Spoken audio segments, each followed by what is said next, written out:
सनातन धर्मात देवशयनी एकादशीला विशेष महत्त्व आहे, जी भगवान विष्णूला समर्पित आहे. ज्या तारखेला चातुर्मासाची सुरुवात होते तेव्हा भगवान विष्णू 4 महिन्याच्या योग निद्रा काळात प्रवेश करतात. तसेच या एकादशीला विहित विधीनुसार पूजा आणि उपवास केल्याने पुण्य मिळते. चला तर मग आजच्या व्हिडिओमध्ये आपण देवशयनी एकादशीचे व्रत कधी आहे ते जाणून घेऊया.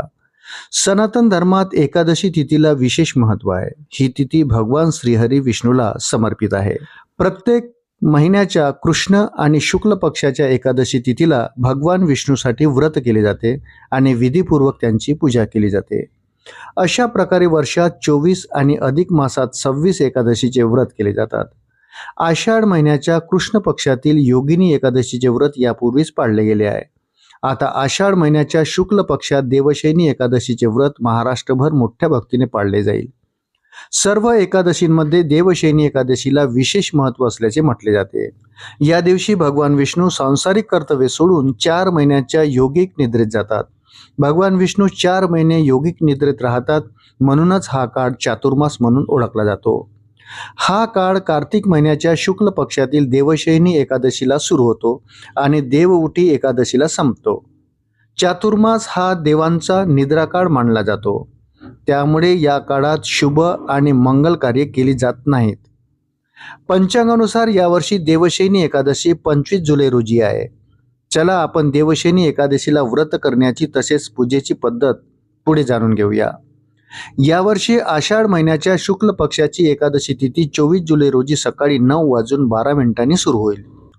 ही तिथी 25 जुलै रोजी सकाळी 11:34 संपेल.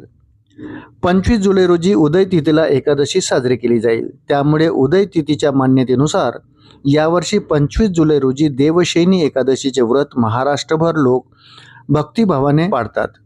देवशयनी एकादशीची पूजाविधी. देवशयनी एकादशीच्या दिवशी सकाळी लवकर उठून स्नान करा. या दिवशी पूजेसाठी पिवळे वस्त्र परिधान करा. भगवान विष्णू आणि देवी लक्ष्मी यांचे ध्यान करा आणि उपवासाचा संकल्प करा. त्यानंतर देवारा स्वच्छ करून तेथे भगवान विष्णू आणि लक्ष्मी माता यांची मूर्ती किंवा फोटो स्थापित करा. भगवान विष्णू यांना पिवळे वस्त्र, पिवळी फुले, धूप, दिवा आणि तुळशीची पाने अर्पण करा आणि विहित विधीनुसार त्यांची पूजा करा. देवाला त्यांच्या आवडत्या वस्तू अर्पण करा. यानंतर भगवान विष्णू यांना समर्पित मंत्राचा जप करा आणि एकादशीच्या उपवासाची कथा वाचा. तसेच विष्णू सहस्त्रनाम किंवा भगवद्गीतेचे पठण करा. शेवटी भगवान विष्णू यांना समर्पित आरती करा. पूजेनंतर आपल्या श्रद्धेनुसार दान करा. मित्रांनो, व्हिडिओ जर आवडला असेल तर व्हिडिओला लाईक करा आणि आपण जर चॅनलवर प्रथमच भेट देत असाल तर कृपया चॅनलला सबस्क्राईब करायला विसरू नका. भेटूया पुन्हा अशाच महत्त्वपूर्ण माहितीसोबत. तोपर्यंत धन्यवाद.